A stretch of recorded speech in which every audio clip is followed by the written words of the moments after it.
Welcome to the newest episode of Discussion Sentai Loserger. I'm Loser Blue, And I'm Loser Yellow. and this is a show where we discuss the newest episodes of Kamen Rider and Super Sentai. Today we're going to be discussing Kamen Rider Zeztz, episode 7, and Gozyuger, episode 35. We always start with Rider, so Yellow, what were your thoughts on Zeztz episode 7? Zeztz episode 7 was okay.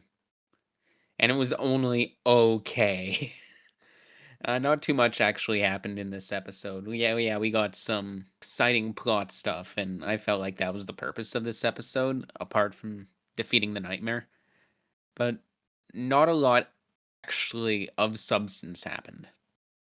Yeah. The biggest issue with this episode was that it was kind of easy to figure everything out literally from like the episode before, right? Yeah, The biggest revelation is that Nem is missing, right? yeah, We largely guessed that she was like in a coma or something like that from some kind of accident because they said an accident. yeah. So we kind of guessed everything and like the reason behind Mr. Producer Man's dream. So there wasn't really any big surprise. It does set up a narrative thrust of finding Nem, right? That's going to be a big thing. And we see that she's important to Nox. Like he's has her and is using her to spread nightmares or something Yeah. like that. So she's got to be some kind of magical dream thing, right? Like she has some kind of magical dream power where she can like touch other people's dreams, and Nox is using that to transmit nightmares, maybe something like that, right? Yeah, because, like, he said he was having Nem guide people's bad dreams. Yeah. And I don't know if that means that she's amplifying the nightmare factor or anything like that. Or she's like guiding the butterflies to people's dreams. Like she's in Mhm. people's dreams as like a location marker that nightmares can then find. That's why she's in everyone's dreams. It's something like that. We'll see. It'll probably explain it more as time goes on. Why she's so important. What's going on with Nox and his whole plan.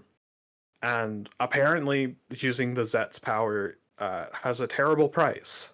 Nox says that there's some kind of price to using that power. So I'm curious as to what that means. What kind of price will a main character pay? Will we do a classic main character dies and comes back the next episode at some point? It could happen. I've seen that a few times in Rider. But the episode itself was largely fine. It was a good, like, it was just a continuation of Monster of the Week from last time. The fight was pretty cool. Projection seems like really powerful. Like it does a lot of stuff. Yeah, I seen that it can teleport, it can see through walls and make shadow clones. Yeah, it also like at one point an enemy attacks him and it like goes through the cape and gets projected somewhere else and hits the enemy. So it has like a portal ability. It's super weird. There's so many things on this projection ability. It just seems to like create stuff and teleport and see. Yeah, what the hell? It's very odd. It felt like the power set of something that would be like a super form as opposed to a base form. Yeah, it's really soon to have something that feels that strong. Maybe they just needed to make it appear so strong because this nightmare was gigantic and had lots of like internal fighters and stuff. Yeah. Maybe projection will get nerfed in the future and just never be used to this extent ever again. Yeah, it's too CGI heavy, a little way on the budget. Maybe I am curious about it because all the forms seem to heavily rely on CGI, and CGI has been used a lot more in Rider in the past few years. So maybe they're just better at it, and it's not as costly on budget, or maybe it'll die down a bit as time goes on. But at least we got to see Baku kick the prison in the brain. Yeah, the giant brain was a bit weird, but okay. Yeah, wasn't expecting that. Of all things, where we were saying last week that it's like, oh, Baku, he's gonna punch the prison. But then like the prison just has a brain. Like I guess it makes sense. It's a nightmare, it's alive, it has a brain, I guess. I guess sure, whatever. It needs a weak point. A brain Yeah. is a good enough weak point. The conflict with Mr. Producer Man was fine. It was just kind of standard. There wasn't anything. It was just kind of like I guessed it all from like episode 1 that it's like, Yeah. he wants to keep her in the prison as kind of like keeping her safe and stuff like that. Baku's just like, I don't know, it's uh, whatever. I don't even know how to properly say it. It was just kind of standard and whatever. I wasn't super into it, but it was fine. But the public couldn't possibly know about Nem being injured. That was so stupid. I can't think of a single famous person that if I learned that they died, I would be like absolutely devastated. It like even if I liked them, it would just be like, "Oh wow, that's very unfortunate. I liked their work." Right? Yeah. I can't think of a famous person that would make me like break down if they disappeared. I don't know. I think the last time something like that happened IRL was maybe Michael Jackson. Maybe.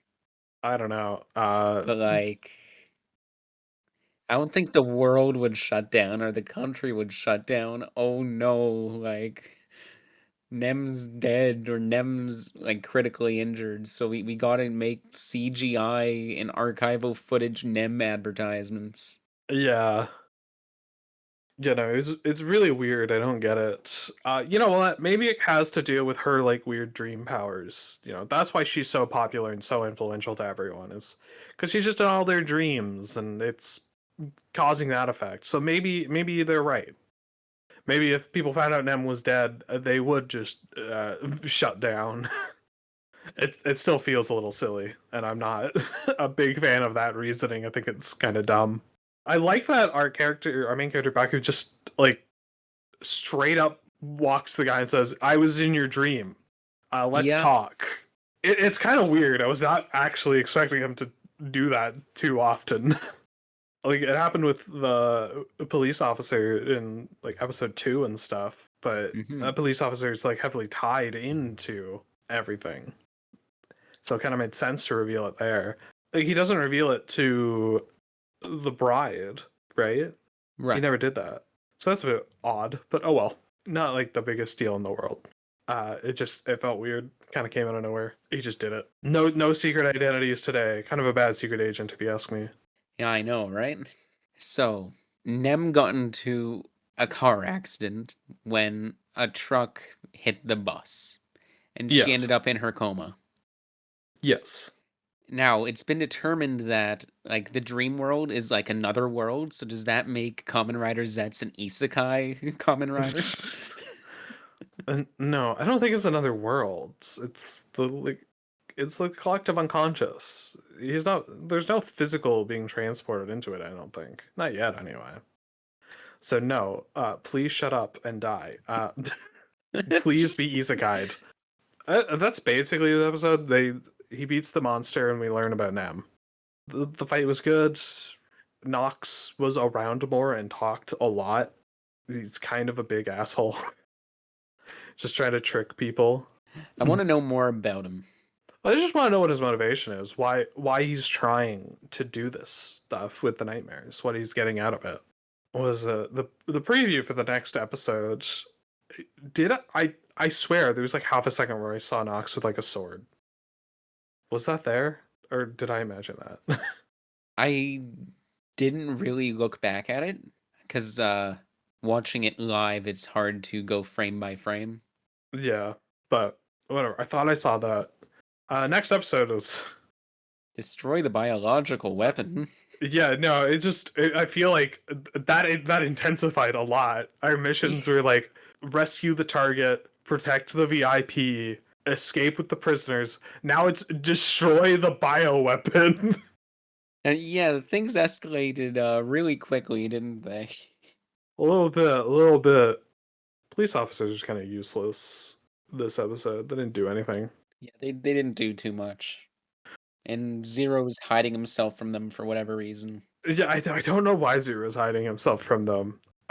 Maybe he just thinks it's funny because he was kind of laughing about it, right? It's just a witty joke. That stupid line. I love that line from like episode 1 or something. Okay, so we move on to Gozyuger 35. What are your thoughts, Yellow? Well, episode 35 of Number One Sentai Gozyuger was also one of those slower, not too much happens episodes. They focused on Green at the very least. Yeah, Green. Yeah, our beautiful green boy. Yeah, no, it's nice that he got a focus episode. I wouldn't say it was like that amazing of a focus episode. Obviously, it's becoming a two-parter, so we'll see next episode how Yeah, that like continues. they introduced the No One early on, and then the No One's going to come more into effect next week. And that's like Yeah, the card No One, the gambling No One, whatever you want to call it. yeah. I mean, they were saying in like Japanese Trump to be Mm. like Trump card and stuff because that's often what I hear in like anime and stuff. Whenever someone mentions cards, they say the word Trump. But yeah, translating it to card no one makes a lot more sense. So Oto is still in a coma. Yeah, can't get her out. It was not the power of the Sentai ring that brought her out. It was probably something to do with the calamity. Well, Probably. maybe. Or maybe because like she lost and then like the ring contract ended so it doesn't work anymore. Yeah, my assumption would have been that it's like how Hoeru has like a good sense of smell, right? It was a power given to him by Tega Sword. Yeah. That Oto being awake had something to do with her contract with Tega Sword. But I think Black says something about it probably has something to do with the calamity Yeah. in the ring or something like that. So who knows? It's not really that important. It's just that now Black still has a reason to be in the ring battle, right? Mhm. If her sister woke up, her entire reason for doing any of this would be gone. Why would she need to do it? Because that was her wish, was to find her sister. Yeah. She's found her sister, but she's asleep, so now her wish is to wake up her sister. Yeah. So, like, it makes sense. I get it. The exact mechanics behind it, I'm not too worried about. So, yeah, we focus a lot on Green and his weird contest with his old friend who has a similar wish. Now, I do like that it's setting up for the next episode to maybe be like thinking about what Green truly wants, right? Yeah. Like what he Because that's truly what it was wants to getting wish at for. towards the end of the episode after the contests. Yeah. Because obviously he wanted to kind of relive his youth and become a party person, become one of the party people. And he's kind of doing that right now. I feel we're seeing is like all the characters are kind of like reevaluating their wishes a little bit, Yeah. right? Because we had like when Yellow left and came back, he kind of reevaluated his wish, and it's not like he wants to cure the world, yada yada. Now instead of Yeah. just promote take a sword, and Black has changed from. It really hasn't changed at all. It's still saving her sister, just through a different method. I've completely forgotten Blue's wish. I think he just wanted to become a more popular idol again. But I think now it's probably a little less selfish, a little more about like bringing smiles to the world kind of thing. Yeah. So, a lot of characters are kind of reevaluating their wishes and going through some level of character growth. And we'll see that with Green maybe in the next episode, which is good because, again, he has been a very forgotten character, which Poor sucks because I guy. like him. I do like Green. Born to eat eggs and nothing else. Yeah. We're going to get to see his old man form in the next episode again. Oh yeah. We haven't seen that in a while. We really haven't. Which makes sense. You gotta market that new young actor instead of an old man. No, the old man, he's on his up and up. He's gonna get all kinds of roles after this. Hell yeah. So Green's childhood friend, Genji, shows up and challenges him to a ring battle. In like a best of 3 challenge, Yeah, they do a variety of silly contests. such as Chinese cuisine. And by that they mean making fried rice. Yeah. They make fried rice and they're both terrible. I do find that to be a funny gag that they were both really bad at it. So it Yeah. was more whoever was like the least worse. That is a good little joke. Because when they said that his was bad, I was half expecting his friends to be amazing, like right Yeah. after it. And it's like, no, his was also really bad. But they did the weird thing with the cards. Yeah, it was called Menko, and I don't know what that is. I think it's like a weird game where you like throw cards on the ground in order to like flip over your opponent's cards that they threw down on the ground. So it's Pogs. Kind of. I think that's what it is. I could be completely wrong. They did not play it right at all. They made card towers by throwing cards, which is obviously impressive that they could ever do that. But definitely not how you're supposed to play the game. Don't you wish you could make the Tokyo Tower out of playing cards? I'm a much bigger fan of the Arc de Triomphe. Hmm. It's the cooler structure, obviously. So then they played baseball, and by that they mean a sudden death home run challenge. Who cares about the first 2 rounds? This is sudden death. Well, I mean, they tied, so Yeah, obviously the final round. I would mean, be sudden death. Yeah, whenever anyone introduces a best of 3 in a show, you know that one person's gonna like it's gonna tie up and they're gonna just do a final round, right? yeah. But what if they subvert our expectations and someone wins on the second one, and then it's like best of 5? um, that can happen if the winner is like our good guy, and then the villain like says like refuses to accept the results or something like that. Yeah, But that's not the case here because they're childhood friends and rivals. So it makes the most sense for them to tie up and do the final baseball challenge. Where effectively Green lost. yeah. But Fire Candle shows up with the Mech Brigade. Yeah. So, luck is a skill. I don't know. I did find the baseball kind of funny. I kind of like when characters use their powers for these kind of mundane, stupid stuff, right? Mm-hmm. It's kind of like you see this sometimes in various like anime and stuff and other tokusatsu where they play like a sport, but they all use their dumb superpowers to play the sport, and it's kind of funny Yeah. because it's not at all what it's for. Oh god, I'm thinking of the stupid. There's like a dumb episode of Kamen Rider Gaim where Baron goes to an alternate universe where they don't fight in their suits; they play soccer in their suits. Mm. This is a dumb episode just to show the movie. It's not relevant, but it's a very funny episode because they're just all in their rider suits playing soccer. What a weird episode. But yeah, no, I thought the baseball stuff was kind of funny because it's cool to see them use their superpowers for it. And yeah, it just never ended. They cannot get a run on each other. Yeah, the contest officially never ended, so it's gonna end next week.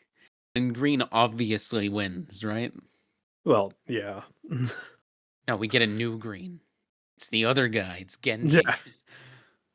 Well, we'll get that new green for 2 episodes, and then the real green's gonna come back, just like yellow. I'm interested in the next episode because I'm kind of interested to see if we get some character growth with Green. See how he changes his wish. I wonder what it could be. I don't know. Could have something to do with his wife, maybe. We did see Maybe. like when they got the like AI glasses that made them see something. He saw his wife again, and that was kind Hmm. of sweet. It was him, his rival. They said that he hung out with his friend and his wife like together as like kids and stuff. Yeah. So like that makes me immediately think of like a love triangle thing where Green won the love triangle, right?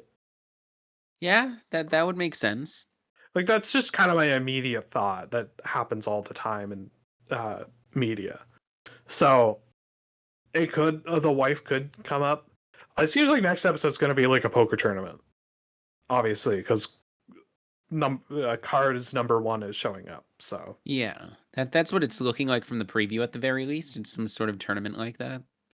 yeah, this episode. What is with the Bryden? They're like weird power of friendshiping for the evil side. Yeah. Right?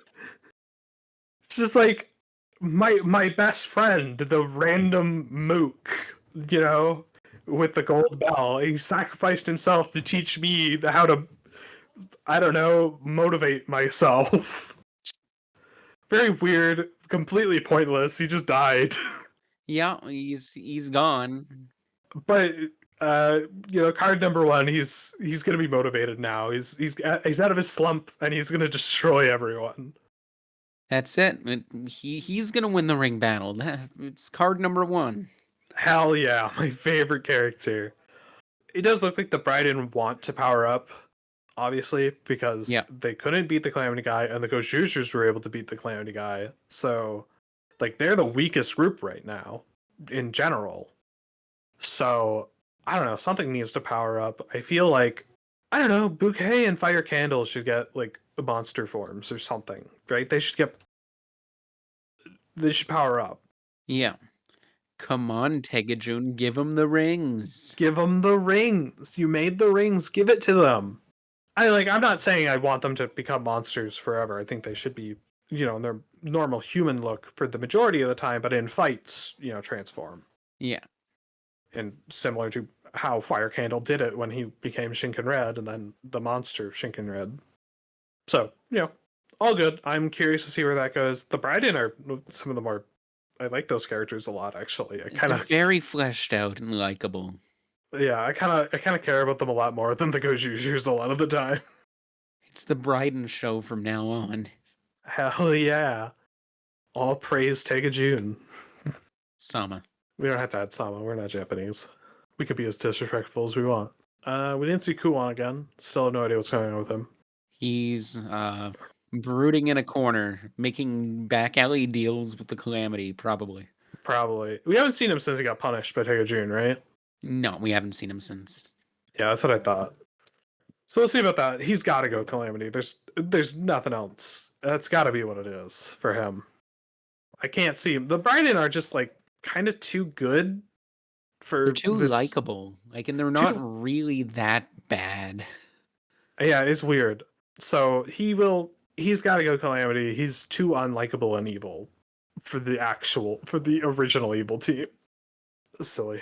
But yeah, no. I mean, it was an enjoyable episode. I liked everything in it. It's just, it felt a little Monster of the Week after we were dealing with, actual plot last time. Yeah. But it might lead into character development for Green, which is good. Okay, well, this has been Discussion Sentai Loserger. I've been Loser Blue. And I've been Loser Yellow. If you liked the episode, like, subscribe, leave a comment. See ya. Bye.